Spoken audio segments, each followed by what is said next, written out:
चिंकी बचपन से ही अपनी नानी के बहुत ज्यादा करीब थी। वो सबसे ज्यादा उन्हीं के साथ वक्त बिताया करती थी।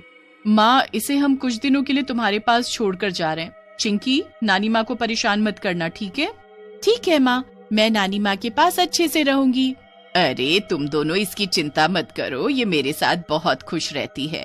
हम दोनों मिलकर पूरा दिन खेलते हैं और मजे करते हैं। हाँ माँ, नानी माँ के पास तो कितनी सारी गुड़िया भी है। वो इसलिए चिंकी क्योंकि नानी माँ पहले गुड़िया बनाकर बेचा करती थी, इसलिए उनके पास कई सारी गुड़िया हैं। हाँ हाँ चिंकी, मैं तुम्हें अपनी सारी गुड़िया दिखाऊंगी, ठीक है? ठीक है नानी माँ। ठीक है माँ, तो अब हम चलते हैं, फिर हम कुछ दिनों बाद इसे ले जाएंगे। रेवती अपनी बेटी चिंकी को अपनी माँ के पास छोड़कर गई थी। चिंकी भी हमेशा की तरह अपनी नानी माँ के साथ रहने के लिए काफी खुश थी। नानी माँ, इस कमरे में तो कितनी सारी गुड़ियाएं हैं, क्या मैं इनके साथ खेल सकती हूँ? हाँ हाँ, खेल सकती हो, क्यों नहीं। ये सब मैंने अपने हाथों से बनाई है। वाह, ये सब बहुत सुंदर है नानी माँ।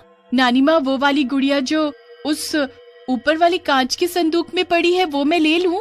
नहीं चिंकी, तुम इनमें से कोई भी गुड़िया ले सकती हो, लेकिन वो नहीं। क्यों नानी माँ, मैं वो गुड़िया क्यों नहीं ले सकती? वो गुड़िया बहुत ही खास है चिंकी, तुम कभी भी उसे मत लेना, ठीक है? मेरे पास इससे भी सुंदर गुड़िया है। तुम यहाँ रुको, मैं तुम्हारे लिए वो लेकर आती हूँ। चिंकी की नजर उस कांच में संदूक में पड़ी गुड़िया पर ही अटक गई थी, पर क्योंकि नानी माँ ने उसे मना किया था, इसलिए उसने उस संदूक को खोला नहीं।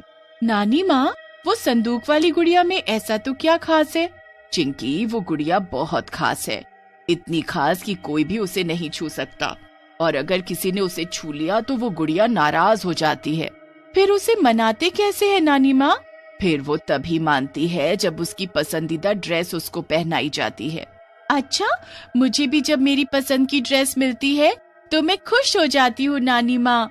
हाँ, इसीलिए तुम उस खास गुड़िया को कभी भी संदूक से बाहर मत निकालना, ठीक है? ठीक है नानी माँ। कौशल्या ने चिंकी को समझा तो दिया, लेकिन चिंकी का मन अब भी उस गुड़िया पर ही अटका हुआ था। और जब वो रात को सो रही थी, नानी माँ, मैं पानी पीकर आती हूँ। ठीक है, ध्यान से जाना, कहीं अंधेरे में किसी चीज से टकरा मत जाना। जी नानी माँ। चिंकी पानी पीने रसोई में आती है, तब उसे किसी के हंसने की आवाज आती है। कौन है वहाँ? कौन है? चिंकी पास आकर देखती है तो वो संदूक वाली गुड़िया वहाँ खड़ी होकर हंस रही थी। अरे, तुम यहाँ क्या कर रही हो? मुझे तुम्हारे साथ खेलना है। पर नानी माँ ने तुम्हारे साथ खेलने से मुझे मना किया है। पर मैं तुम्हारी दोस्त बनना चाहती हूँ। नानी माँ ने तुम्हें बंद करके रखा था ना, तुम बाहर कैसे आई? मुझे तुम्हारी ड्रेस बहुत पसंद आ गई तो मैं चली आई। मैं तुम्हारी ये ड्रेस ले लूं? चिंकी उस गुड़िया से बात ही कर रही थी कि उसकी नानी माँ वहाँ आ जाती है। चिंकी, इतनी देर हो गई, तुम यहाँ क्या कर रही हो? वो मैं नानी, वो गुड़िया से बात कर रही हूँ। कौन सी गुड़िया? अरे, अभी तो यही थी वो संदूक वाली गुड़िया। चिंकी, तुम अब भी उसी के बारे में सोच रही हो? वो तो संदूक में कैद है, यहाँ कैसे आ सकती है? पर वो यहाँ आई थी नानी माँ, मुझसे मेरी ड्रेस मांग रही थी। तुम हर वक्त उस गुड़िया के बारे में सोच रही होती हो ना, इसीलिए तुम्हें कोई सपना दिखा होगा। चलो, बहुत रात हो गई है, आ जाओ, सो जाओ। हाँ, आप सही कह रही हैं नानी माँ, मैं कोई सपना ही देख रही होंगी। कौशल्या चिंकी को ले जाती है और दोनों सो जाती हैं।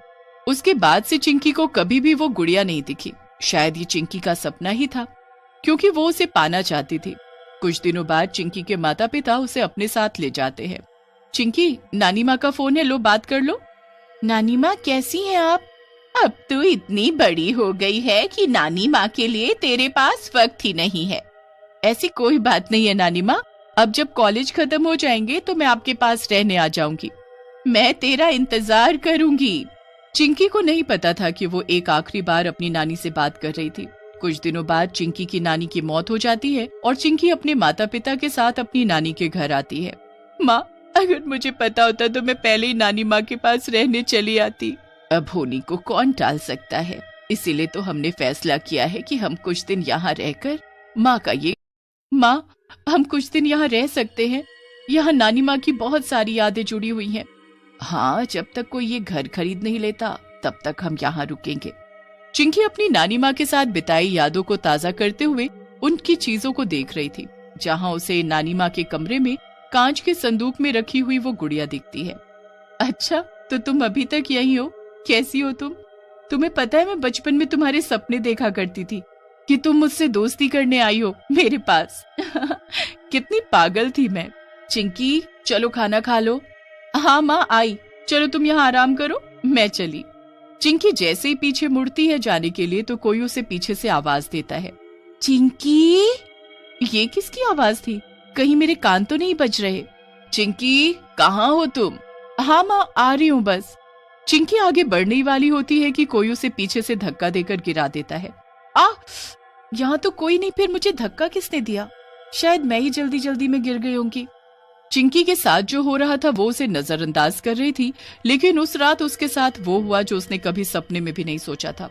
चिंकी, चिंकी, देखो मैं आ गई। कौन है वहाँ? मैं हूँ, तुम्हारी दोस्त। तुमने पिछली बार भी मुझसे दोस्ती नहीं की थी, तो तुम यहाँ? तुम बोल कैसे? मैंने कहा था ना मुझे तुम्हारी दोस्त बनना है। आओ आओ, मुझसे दोस्ती करो। माँ, पापा, माँ। चिंकी की आवाज सुनकर उसके माता पिता दूसरे कमरे से दौड़ कर आते हैं। क्या हुआ चिंकी, तुम चिल्ला क्यों रही हो? माँ, वो गुड़िया यहाँ आई थी, अभी मुझसे बात कर रही थी। कौन सी गुड़िया, कहाँ है? माँ, वो अभी यहीं थी मेरे सामने, उसकी डरावनी आवाज, वो। माँ, मुझे बहुत डर लग रहा है। चिंकी, तुमने कोई बुरा सपना देखा होगा, यहाँ तो कोई नहीं। नहीं माँ, ये कोई सपना नहीं था, वो सच में यहाँ आई थी। चिंकी, यहाँ कोई नहीं, मेरी बात सुनो, तुम सो जाओ। चिंकी को यकीन था कि वो सपना नहीं था, क्योंकि उसके साथ ये चीज पहले भी हो चुकी थी, लेकिन उसे समझ नहीं आ रहा था कि उसे अब इस भूतिया गुड़िया से कैसे छुटकारा पाना है। चिंकी, आज एक परिवार इस घर को देखने आ रहा है। ठीक है माँ। रेवती, वो लोग आ गए हैं, आइए प्लीज आइए। जी, मेरा नाम चेतन है, ये है मेरी पत्नी आशा और हमारी बेटी मीठी। ये तो बहुत प्यारी है, आप घर देख लीजिए। चेतन और उसका परिवार घर देख रहा था, तभी मीठी उस कमरे में चली जाती है जहाँ वो गुड़िया रखी हुई थी, और अचानक से उसके चिल्लाने की आवाज आती है। क्या हुआ बेटा, आप ठीक तो हो? पापा, वो गुड़िया भी हंस रही थी, मुझे बहुत डर लग रहा है यहाँ, मुझे नहीं रहना इस घर में। ठीक है, तुम शांत हो जाओ। नहीं पापा, आप यहाँ से चलिए, ये गुड़िया मुझसे अभी मेरी ड्रेस मांग रही थी। जी, मुझे भी यहाँ कुछ सही नहीं लग रहा, हमें यहाँ से चलना चाहिए। चेतन और उसका परिवार वहाँ से चला जाता है, और तब रेवती और कमल को यकीन होता है कि चिंकी सच कह रही थी। इसका मतलब सच में ये एक भूतिया गुड़िया है। हाँ माँ, तभी नानी माँ ने इसे संदूक में बंद रखा था। पर अब इससे पीछा कैसे छुड़ाना है? नानी माँ ने मुझसे कहा था कि ये जब रूठ जाती है तो इसे उसकी पसंद की ड्रेस दिलवानी पड़ती है। इसे अपने कपड़ों से बहुत प्यार है, अगर हम इसके कपड़े जला दे तो शायद ये यहाँ से चली जाए। हमारे पास और कोई रास्ता नहीं है अब इसके अलावा। चिंकी उस गुड़िया के कपड़े उतार देती है और उसे जलाने के लिए जैसे ही माचिस लेती है तो उस गुड़िया के कमरे में अचानक आग लग जाती है। चिंकी, इस गुड़िया को छोड़ो और यहाँ से चलो, हमें खुद को बचाना होगा। चिंकी और उसका परिवार अपनी जान बचाने के लिए वो घर छोड़ देते हैं। उन्होंने उस भूतिया गुड़िया को फिर कभी नहीं देखा और ना ही वो लौटकर कभी इस घर में आए।